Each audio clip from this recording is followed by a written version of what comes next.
Elias Rowan was asleep when the alarms began to cry. They were not loud at first, just a soft, nervous chime like the station itself was unsure whether it should wake him. The outpost drifted alone at the edge of mapped space, a metal seed planted in the dark. Nothing ever happened here. That was the point. Elias had chosen this assignment because silence was easier than crowds, and machines were easier than people. The chime became sharper. Elias opened his eyes and stared at the dim ceiling of his room. A thin line of blue light ran along the metal panels, marking artificial night. His first thought was that a sensor had failed again. Old stations had moods. He rolled onto his side and reached for the console beside his bed. Before his fingers touched it, the door slid open. It did not hiss politely the way it was supposed to. It snapped apart, fast and angry as if forced. Cold air rushed in. The lights brightened on their own, responding to a threat that Elias had not yet understood. She entered his room wildly. She moved like a storm breaking through a wall. Tall, unfamiliar, her steps uneven but urgent. Her skin was pale silver gray, marked with faint lines that pulsed softly like distant lightning under clouds. She wore no armor, no environmental suit, no visible weapon. Only a thin band of metal at her throat, cracked and flickering. Undressed, Elias thought stupidly before his training caught up. Unshielded. No alien with sense entered a human station unshielded. The air mix alone could kill most species. Radiation filters, microbial screens, pressure balance, she had ignored all of it. She staggered, caught herself on the edge of his desk and looked straight at him. Her eyes were dark and deep, reflecting the room lights like wet stone. "Human," she said. Her voice was rough, strained, but clear. "You will help me." Elias froze. Protocol screamed in his head. Security, quarantine, do not engage, do not move.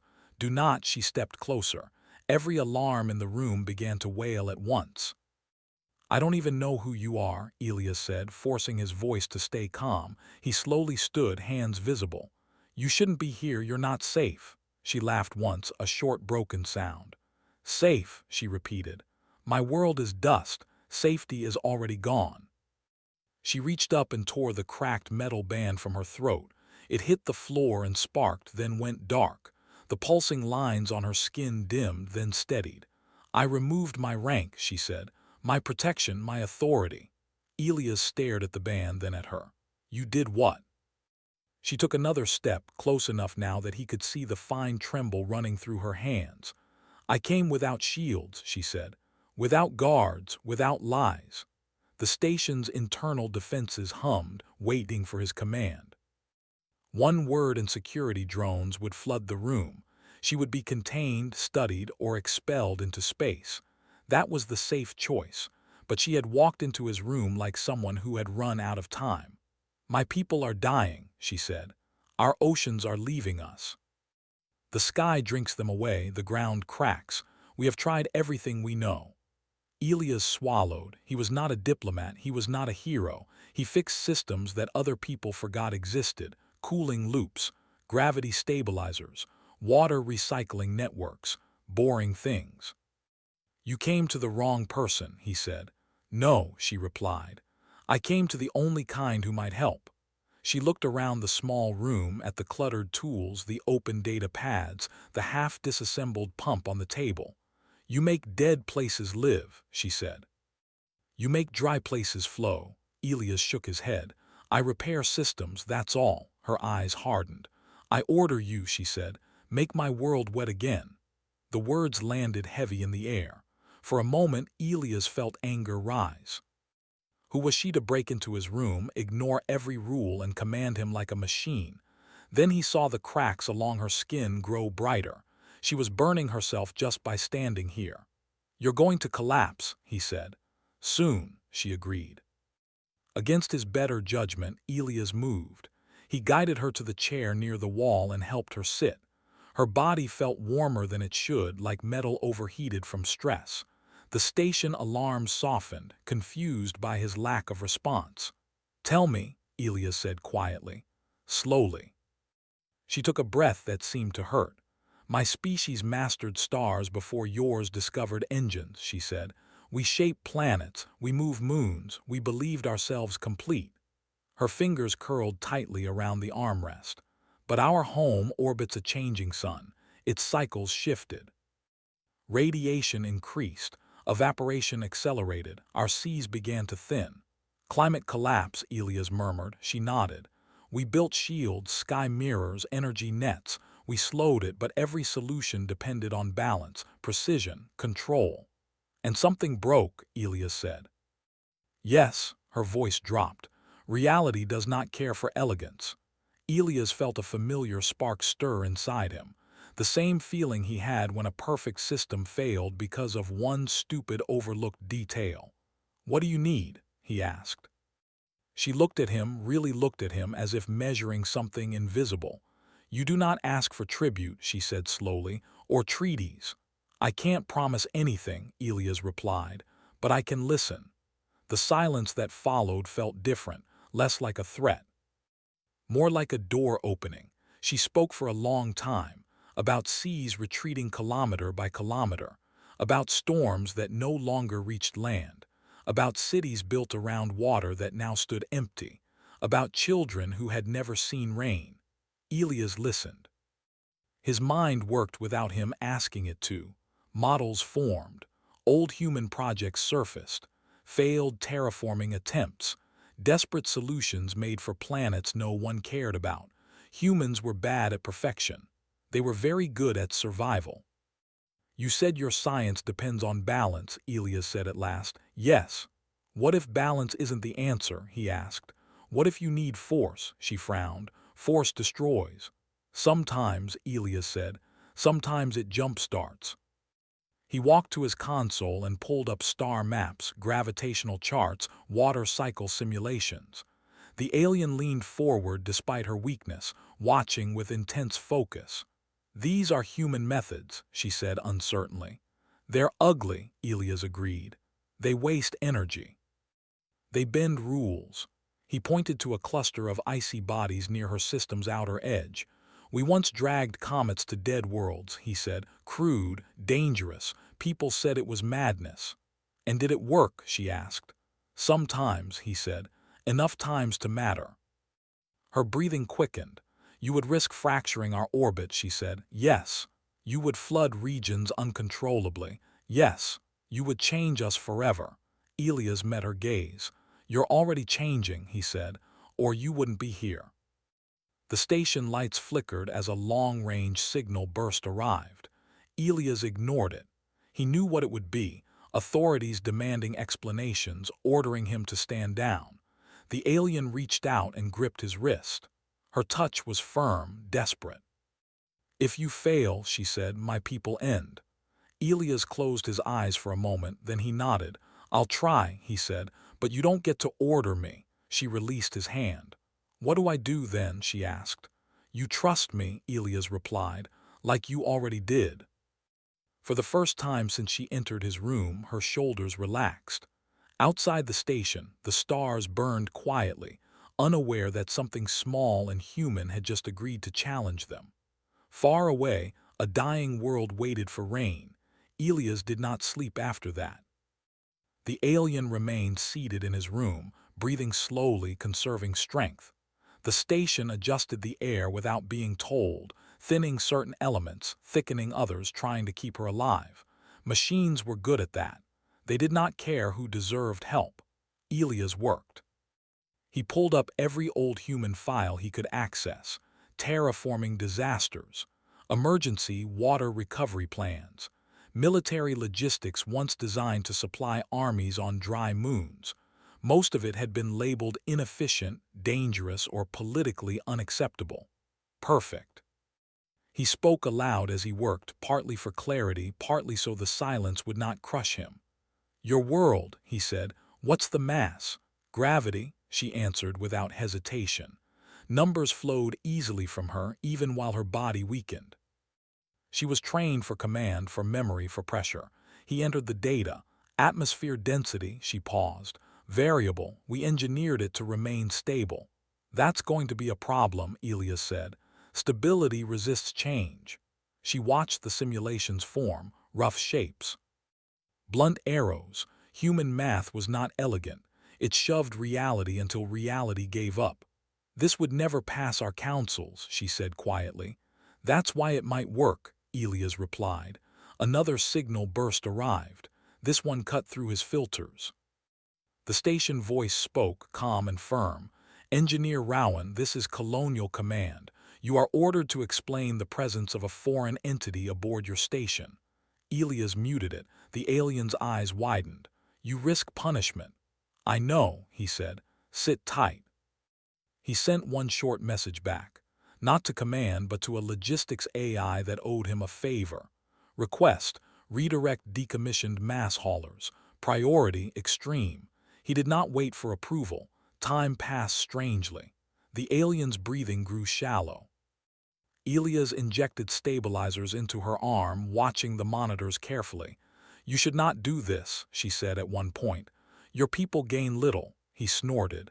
You don't know humans, she studied him. Then tell me. He kept his eyes on the screen.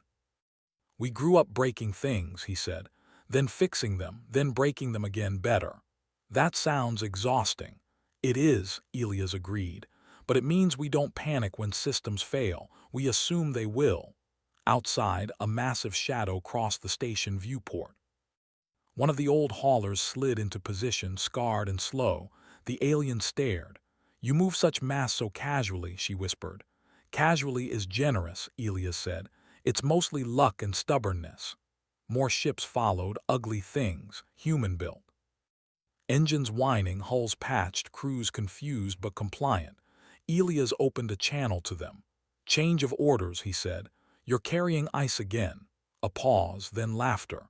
Then silence as calculations began. The alien struggled to stand. Elias guided her back gently. You need to rest, he said. I need to witness, she replied. Through shared displays, they watched as human ships altered course, dragging frozen bodies from the dark.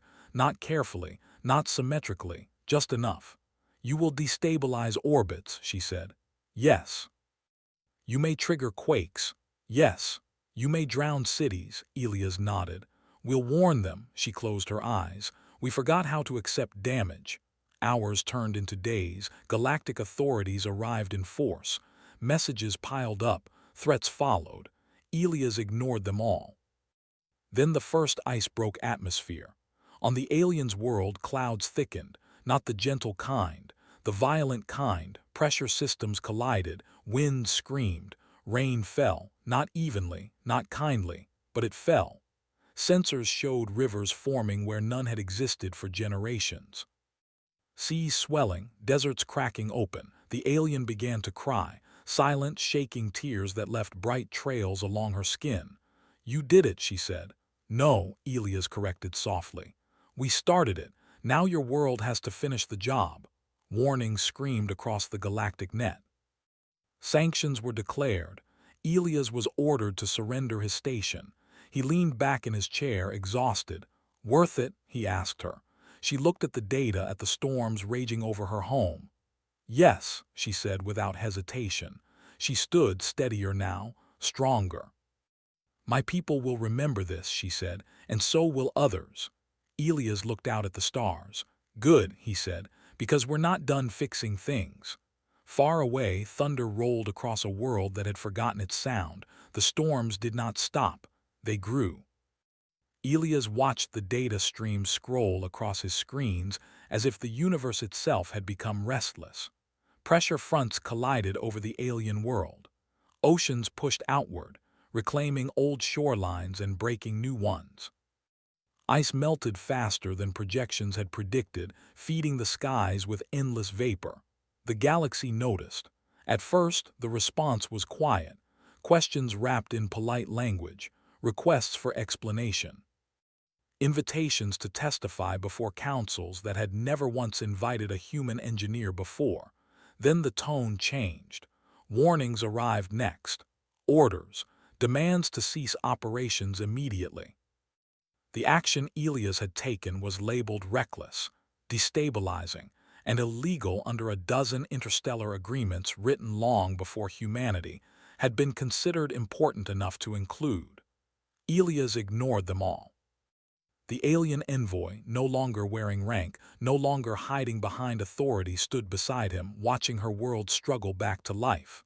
"My people are afraid," she said. "They should be," Elias replied. "Change is scary." She turned to him. "They are not afraid of the storms." He glanced at her. "Then what? They are afraid of you." Elias gave a tired smile. "Join the club." The next transmission did not come from a council, it came from a fleet. Massive silhouettes appeared at the edge of the system, sharp and clean and perfect. Not patched like human ships, not loud, silent, confident, ancient. The alien stiffened. "They have come to stop this," she said. "Who?" Elias asked. "Custodians," she replied. "They enforce balance. They decide which worlds are allowed to change and which must be preserved or erased." Elias leaned forward. "Erased?" She nodded slowly. "If a species destabilizes the region, the custodians remove the source." He exhaled. "Of course they do." A channel opened without permission. A voice filled the room, calm and cold. "Human engineer," it said, "you are interfering with a protected system." Elias did not stand. He did not bow. "Yeah," he said, "I noticed." The voice paused as if unused to that response. "You will withdraw your assets," it continued. "You will allow the natural outcome to proceed." "You mean extinction," Elias said. "Equilibrium," the voice corrected. Elias glanced at the alien beside him. Her hands were clenched, but she did not speak. "Here's the thing," Elias said. "Your equilibrium is broken. It just took longer for you to notice." Silence stretched. "You are a minor species," the voice said. "Your interference is statistically irrelevant." Elias smiled faintly. "That's what everyone says right before humans ruin their math." The custodian fleet moved closer. Energy readings spiked. Weapons came online, not pointed yet, but ready. The alien stepped forward. "This was my choice," she said clearly. "I removed my authority. I accepted the risk." "You accepted nothing," the voice replied. "You were manipulated." She shook her head. "No, I was saved." Elias felt something tighten in his chest. The storms below intensified. Floodwaters spread into dry basins, carving new paths. Life signs, faint, stubborn, began to rise in places thought long dead. The custodians watched the data too. "This process is unstable," the voice said. "Yes," Elias agreed. "That's how beginnings work." A warning blared on the station. One of the human haulers had been disabled. Not destroyed, frozen in place by a field Elias did not recognize. "They're showing restraint," Elias muttered. "That's new." "They believe restraint proves superiority," the alien said. Another hauler stopped. Then another. Elias stood up. He opened a system-wide broadcast. "Attention," he said, voice steady. "Any human ship receiving this message, do not engage, do not retreat, hold position." The crews obeyed without question. The custodian voice returned. "Your vessels are immobilized. Your station is surrounded." Elias crossed his arms. "Then you should probably listen." "For what reason?" the voice asked. "Because," Elias said, "we're not fighting you." A ripple of confusion passed through the sensors. "You are obstructing us," the voice said. "No," Elias replied, "we're demonstrating." He pulled up a new feed. Data from the alien world's core systems, tectonic movement, heat transfer, magnetic fluctuations. "You see chaos," Elias said. "We see adaptation." The alien watched him, eyes wide. "You didn't tell me about this," she whispered. "I didn't know yet," he replied. Below, the planet adjusted. Cracks sealed. New fault lines formed where pressure could escape. The storms shifted, less violent now, more rhythmic. Life learned fast when it had to. "This world is changing itself," Elias said. "Not according to your rules, according to reality." The custodians were silent for a long time. Then, "Such variance invites collapse." "Or growth," Elias said. "Humans bet on growth." "You gamble with extinction," the voice said. "We've done that before," Elias answered. "We're still here." The alien stepped beside him again. My people will not return to cages of perfection, she said, even if you erase us. For the first time, the custodian fleet hesitated. Elias saw it in the slight delay between commands, in the recalculations that took longer than they should have. They had not planned for defiance. They had not planned for humans. A new signal arrived, this one from dozens of other systems, worlds watching, species that had never spoken aloud before. They had seen the rain. They had seen a small species ignore galactic law and make the impossible messy, loud, and alive. The custodian voice returned, altered now. This matter will be reviewed. Elias exhaled slowly. Good, take your time. The fleet withdrew just enough to no longer be an immediate threat. The alien sank into a chair, exhausted but smiling. You changed more than my world, she said. Elias rubbed his face. Yeah, that tends to happen. Outside, stars burned on, indifferent as ever. But somewhere in the galaxy, a rule had cracked, and like dry ground under rain, it would never be the same again. The pause did not mean safety. Elias knew that as soon as the custodian fleet pulled back, powerful systems never acted fast when uncertainty appeared. They waited. They watched, they looked for the smallest mistake, and mistakes were something humans made often. The alien envoy stood near the viewport, watching her world spin slowly below. Clouds wrapped around it like fresh bandages. Storms still flashed, but the pattern was changing. The planet was learning how to breathe again.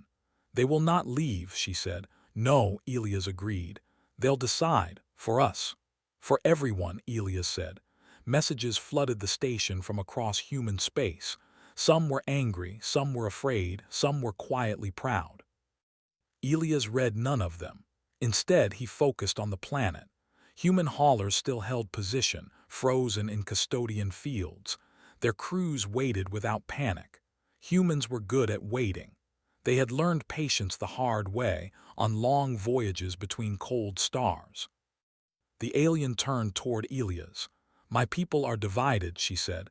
Some call me a traitor, others call me foolish. That's normal, Elias replied. If everyone agrees with you, you're probably not doing anything important, she smiled faintly. They want me to speak, she continued, to tell them whether we submit. And, Elias asked, she looked back at her world. I will not tell them to kneel, she said. Elias nodded. Good. The custodian spoke again hours later, not through threat, through invitation.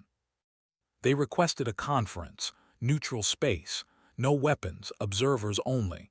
They want control, the alien said. They always do, Elias replied. But control starts with conversation. The meeting place was an empty volume of space marked only by projected boundaries. Light bent strangely there, a trick of custodian design meant to remind others of their power. Elias arrived in a small human shuttle. No armor plating. No escorts. The alien envoy stood beside him, steady and calm. Across from them, the custodians appeared as shifting geometric forms, too complex to settle into one shape. They were not biological in any way humans understood.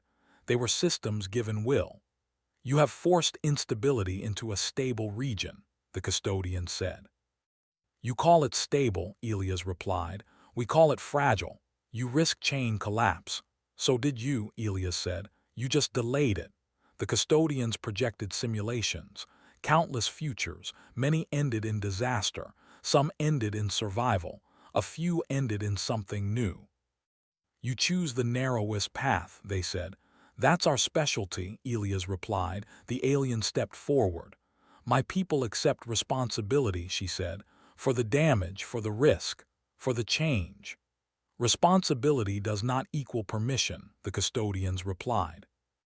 Elias crossed his arms. Funny thing about life, he said, it doesn't wait for permission. Silence stretched again. You propose a precedent, the custodian said at last. Yes, Elias answered. That's the point. The custodians calculated. Elias could feel it like pressure in the air. If this continues, they said, other species will attempt uncontrolled transformation. Good, Elias said. Some of them need it. The alien looked at him sharply but said nothing. The custodians shifted shape. You elevate a minor species, they said. Disrupt hierarchy. Elias smiled. We've been disrupting hierarchy since we learned to throw rocks. Another pause. Finally, the custodian spoke. The intervention will not be reversed. The alien exhaled sharply. But they continued, future actions will be monitored. Humans will be held accountable. Elias nodded. Fair.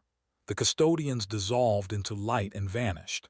The meeting ended without celebration. Back on the station, alarms resumed, not warning alarms but alerts of attention. Signals poured in from across the galaxy. Requests, questions, pleas, worlds that were dying, worlds that had been told nothing could be done. The alien envoy stared at the incoming data, overwhelmed. They are asking for you, she said. Elias rubbed his temples. They're asking for humans. That is what I mean. Human command finally broke through the silence, not with orders this time, with caution. You've changed the rules, the message said. We don't know what comes next. Elias typed a reply. Neither do we, he sent back. But we'll figure it out. The alien watched him. You could have refused, she said quietly. You could have let my world die and lived safely. Elias shrugged. That wouldn't have sat right, she studied his face. Humans frighten the galaxy, she said. Yeah, Elias replied. We frighten ourselves too. Below them, the alien world turned. Rain fell in gentler patterns now. Rivers found paths. Oceans settled into new shapes. Life adapted. Elias leaned against the viewport. You know, he said, this part is always the hardest. What part? She asked. Living with the consequences. She nodded slowly. My people will have to rebuild, she said, not as they were. No one ever does, Elias said. A final message arrived from the custodians. Short, cold, observation will continue. Elias smiled tiredly. Wouldn't expect anything less. The station drifted on, no longer forgotten. Somewhere in the galaxy, other dry worlds waited. And humanity had been noticed. The galaxy did not calm down after that. If anything, it became louder. Elias Rowan stood in the control bay of the station, watching traffic lanes fill with ships that had never come this far before. Some were human, many were not. They waited at careful distances, like animals unsure whether the fire would burn or warm them. The station that had once been forgotten was now impossible to ignore. The alien envoy remained with him. She had regained her strength, though the glowing lines on her skin had changed. They no longer pulsed in neat patterns. They flowed like water finding new paths. My people are rebuilding, she said, reading a message that had just arrived. Not the old cities, new ones. Closer to the coasts, they are arguing constantly. Elias smiled faintly. That means they're alive. They blame me, she added, and they thank me, sometimes in the same sentence. Sounds familiar, Elias said. Outside the viewport, the dying world was no longer dying. It was loud with weather. Clouds moved with purpose. Oceans pushed against continents that had forgotten how to resist them. Life signals continued to rise, small but stubborn. The custodians watched it all. They did not interfere. They did not help. They observed, recorded, calculated. Elias knew what that meant. This was not the end, it was a test period. The first request came from a different species, then another, then 10 more, dry moons, failing suns, atmospheres unraveling. They all asked the same thing in different words. Can humans help? Human leadership panicked. Emergency councils formed. Arguments exploded across networks. Some demanded isolation. Some demanded profit. Some demanded control. Elias ignored them all. He was not a leader. He never wanted to be, but people kept listening anyway. The alien envoy watched him work late into another sleepless cycle. You are changing your own kind, she said. Elias shrugged. We do that a lot too. A custodian signal arrived without warning. Not a threat. Not a command. A report projected outcomes, probabilities, long-term effects. Elias studied them quietly. What do they say? The alien asked. That the galaxy becomes messier, Elias replied. She waited. And more alive, he added. The custodians did not like unpredictability. But they could not deny results. Worlds that should have gone silent did not. Species that should have vanished adapted instead. Human methods were not gentle, but they worked. The alien envoy prepared to leave. Her people needed her, not as a ruler, as a witness. You will be remembered, she told Elias as they stood near the airlock. I hope not too loudly, he replied. She smiled. That is not your choice anymore. Before she departed, she placed the broken metal band, the symbol of her former rank, on his work table. A reminder, she said, authority can be removed. The station felt emptier after she left. Elias returned to work. Human ships began moving again. Custodian fields released them one by one, not as permission but as acknowledgement. The first joint operation followed soon after. A barren world on the edge of collapse. No councils, no speeches, just humans showing up with machines that rattled and plans that bent rules. The rain came there too, not perfectly, not safely, but it came. The custodians watched. Years passed. Elias aged. He never left the station. Others came and went. Engineers, scientists, pilots, all human, all tired, all stubborn. The galaxy learned a new truth. Humans did not conquer, they repaired. They did not ask who deserved saving, they asked what was broken. One day, long after the alarms had become familiar background noise, Elias stood alone at the viewport again. The alien world was stable now. Green where there had been dust, blue where there had been nothing. A message arrived, short, simple, thank you for the rain. Elias leaned back and closed his eyes. Far across the stars, the custodians updated their records. Humanity, unstable, inefficient, dangerous, also indispensable. The galaxy would never be orderly again, but it would live. And somewhere in the quiet hum of machines, a human engineer kept fixing things, one impossible problem at a time.